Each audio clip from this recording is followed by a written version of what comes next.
Hi everyone, कैसे हैं आप सब। उम्मीद करती हूँ सभी हष्ट पुष्ट होंगे, मस्त होंगे, व्यस्त होंगे। क्या है ये होलाष्टक? तो आज इसी के बारे में बात करते हैं।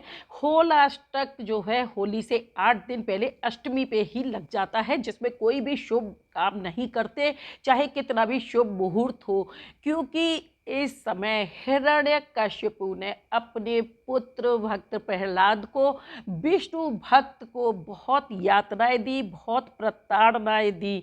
प्रहलाद को देख देख कर देवता भी दुखी और व्यथित रहते थे। व्यथित मन के कारण देवताओं की इन दिनों होती है मीटिंग्स, और इस मन से वो ना ही हमें आशीर्वाद दे सकते हैं, ना ही हमारी पूजा देख सकते हैं, सुन सकते हैं। तो यही धारणाएं हैं जो हमारे बुजुर्ग हमेशा से मानते आए हैं। हाँ, हम इसमें हवन वगैरह जो करते हैं, पूजन करते हैं, ये कर सकते हैं, शुभ कार्य नहीं कर सकते। कोई भी अंतिम संस्कार एक ऐसा संस्कार है जिसे हम नहीं छोड़ सकते।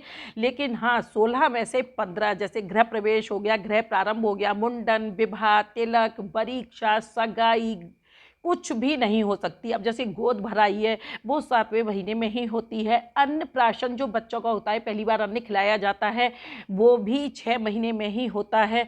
तो इन चीज़ों को तो हम नहीं रोक सकते, लेकिन विवाह वगैरह, क्रय विक्रय, हमें कोई भी नया काम स्टार्ट नहीं करना है। कोई वाहन वगैरह जैसे लेने का मूड बनाया हो, या कोई मकान की नींव डालनी हो, तो ये सारे काम जो हैं इस समय वर्जित होते हैं। और फाल्गुन मास की कृष्ण पक्ष की अर्धरात्रि में होलिका जो थी, प्रहलाद को लेकर के जली थी, एक साजिश के तहत कि उनके पास ऐसा दुशाला था जिसे ओढ़ करके उन पे अग्नि असर नहीं कर सकती थी। तो जब सभी प्रयोग विफल हो गए हिरण्यकशिपु के, तो अपनी बहन से कहा कि बहन होलिका, अब तुम्हें है इस प्रहलाद को मारना होगा। तो बस यही है होलाष्टक का पूरा सच। और यहाँ आज दूंगी मैं ये होली के बड़कुल्लों की जानकारी। मैंने होली के बड़कुल्ले बनाना दिखाए थे। होलिका में जो है सभी चीज़ें ऐसी इस्तेमाल की जाती हैं होली का दहन के लिए, जिससे हमारा वातावरण शुद्ध होता है। अब होली की बड़कुल्ले तो बनाना दिखा दिए मैंने, लेकिन अब माला इसकी बना रही हूँ तो सोचा ये भी दिखा देती हूँ। माला जो है कलावे में या सूत में, किसी में भी ऐसे ही रस्सियाँ होती हैं, किसी से भी बना सकते हैं। लेकिन पूजा पाठ से जुड़ी हुई चीज़ों के लिए मैं जो है कलावा इस्तेमाल करती हूँ, और यहाँ भी मैंने कलावा ही इस्तेमाल किया है।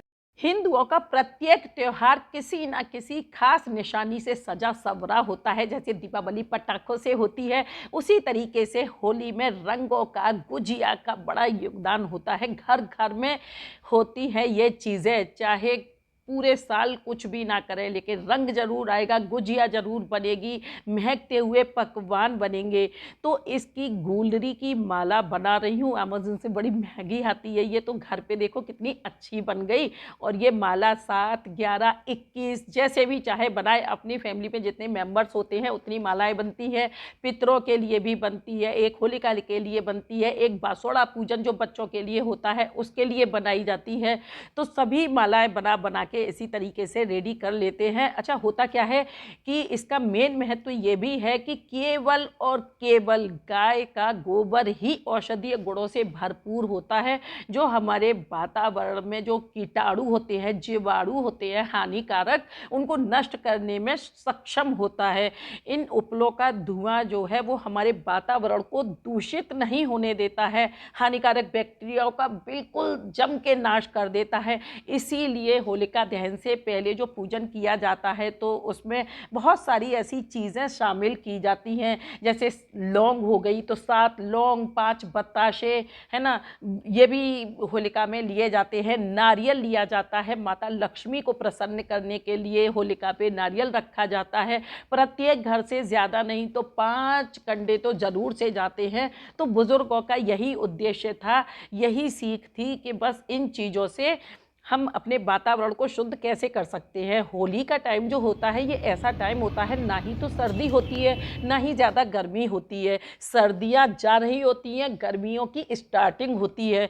तो बहुत सारे विषाणु जीवाणु जो फैल जाते हैं, हमें दिखते नहीं हैं। कुछ फसलों में ऐसे जीवाणु होते हैं, विषाणु होते हैं जो हमें दिखते नहीं हैं। तो उनका नाश करने के लिए ही ये छोटे छोटे से उपले तैयार किए जाते हैं। कहा जाता है कि गाय के गोबर में लक्ष्मी माता का वास होता है, इसीलिए इन छोटे छोटे से उपलों को बना के घर में भी पूजा जाता है और बड़ी होलिका पे आज भी बात इन की है कंडों को शामिल होलाष्टक किया से जाता जुड़े है। हुए नियमों के पालन की और क्यों बनाए जाते हैं गाय के ही गोबर से ये उपले होलिका में जलाने के लिए। नेक्स्ट वीडियो में दूंगी जानकारी कि होली खेलते वक्त बच्चों की किस तरीके से करनी है सुरक्षा और बहुत सारी जानकारियाँ। तब तक के लिए लेती हूँ विदा। जानकारियाँ अच्छी लगी हो तो लाइक करें, सब्सक्राइब करें मेरे चैनल नील्स डी वाइब्स को, शेयर करें फ्रेंड्स, फैमिली या रिलेटिव्स के साथ और पहली बार आए हैं तो बेल आइकन को दबाना बिल्कुल भी ना भूलें ताकि वीडियो के नोटिफिकेशन फर्स्ट आपके सामने हो। हंसते रहें, हंसाते रहें, मस्त रहें, व्यस्त रहें, देखते रहें मेरे साथ नील्स डी वाइब्स को। Thanks for watching.